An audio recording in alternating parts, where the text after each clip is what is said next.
Hello दोस्तों, आज के वीडियो में हम देखेंगे कि insurance claim for loss of profit का कैलकुलेशन कैसे किया जाता है।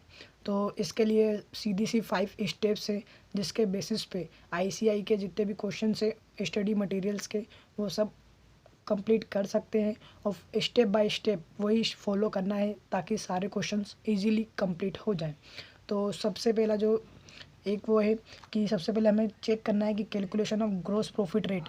यदि क्वेश्चन में दिया है ग्रॉस प्रॉफिट रेट तो कोई ज़रूरत नहीं है, यदि नहीं दिया है तो सबसे पहले हमको यही कैलकुलेट करना है, net profit plus insured standing charges divide by sales या टर्नओवर। जो भी दिया है लिखा रहेगा तो उस पर डिवाइड करना है तो ग्रॉस प्रॉफिट रेट निकल जाएगा और इंटू 100 आई थिंक, तब जाके ग्रॉस प्रॉफिट रेट निकलेगा। फिर उसके बाद आएगा कैलकुलेशन ऑफ शॉर्ट सेल्स। तो स्टैंडर्ड जो कि टर्नओवर दिया होगा वो प्लस कोई भी ऐड ट्रेंड दिया होगा, जब क्वेश्चन पढ़ेंगे तो कोई भी ट्रेंड दिया होगा तो उसको ऐड करेंगे तो उससे जाएगा एडजस्टेड एनुअल टर्नओवर। फिर लेस करेंगे एक्चुअल टर्नओवर जो हुआ है आफ्टर फायर। फिर उससे जो कैलकुलेट होगा वो होगा शॉर्ट सेल्स।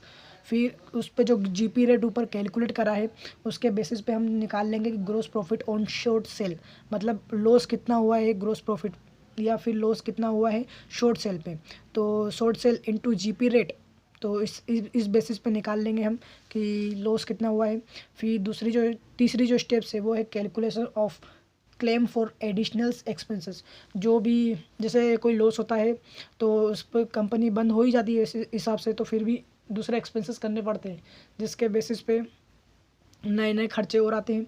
तो सबसे पहला है कि लोअर ऑफ द फ्लोइंग, मतलब 3 चीज़ कैलकुलेट करना है, उसमें से जो कि कम होगा उसको ही सिलेक्ट करेंगे। तो पहला एक्चुअल एक्सपेंसेस जो भी इनकट करे वो। फिर दूसरा पहला जो भी एक्चुअल एक्सपेंसेस जो भी कंपनी ने इनकट करे हैं उस पीरियड में वो कैलकुलेट करेंगे। फिर दूसरा जो कैलकुलेट करना है वो एडिशनल एक्सपेंसेस, मतलब यही actual expenses into GP on adjusted annual turnover divide by GP us above plus uninsured standing charges, मतलब जो इंश्योर्ड वो स्टैंडिंग चार्जेस जो कि अभी तक इंश्योर्ड नहीं है वो लेंगे प्लस में। और इसका कैलकुलेशन कैसा करेंगे, तो turnover 12 month immediately before damages, मतलब फायर होने से जस्ट 12 मंथ पहले का जो भी है टर्नओवर वो लेंगे, प्लस कोई भी एड ट्रेंड है या फिर कोई भी डिक्रीज़ है तो वो उसको ऐड या लेस करेंगे तो उससे आ जाएगा एडजस्टेड एनुअल टर्नओवर। फिर जीपी रेट जो कि ऊपर कैलकुलेट करा है उसको इनटू करेंगे एंड एडजस्टेड एनुअल टर्नओवर जो कि कैलकुलेट करा है उससे ग्रोस प्रॉफिट निकाल लेंगे। फिर तीसरा है gross profit on sales generate by additional expenses.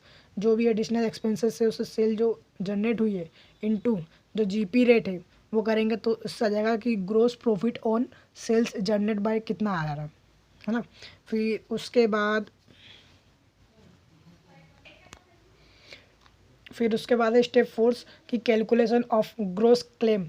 तो जो स्टेप 2 में जो gross profit on sale short sale निकाला था वो लेंगे, फिर ऐड करेंगे जो थर्ड स्टेप में निकाला था हमने claim for additional expenses lower of the flowing, तीनों में से जो भी कम है वो। फिर लेस, यही क्वेश्चन में दिया होगा कि कोई भी शेविंग्स हुई है इंश्योर्ड स्टैंडिंग चार्जेस में उसको लेस कर देंगे तो आ जाएगा ग्रोस क्लेम, है ना। फिर इसके बाद है step 5 application of average close. ये इसकी वैसे तो कम ज़रूरत पड़ेगी, ज़्यादा ज़रूरत पड़ेगी कम पड़ेगी तो उस हिसाब से देखना पड़ेगा। ग्रोस क्लेम ये जो आया है वो इनटू अमाउंट ऑफ पॉलिसी, मतलब पॉलिसी का अमाउंट कितना है। फिर gross profit on annual turnover जो कि स्टेप 3 में निकाला था वो,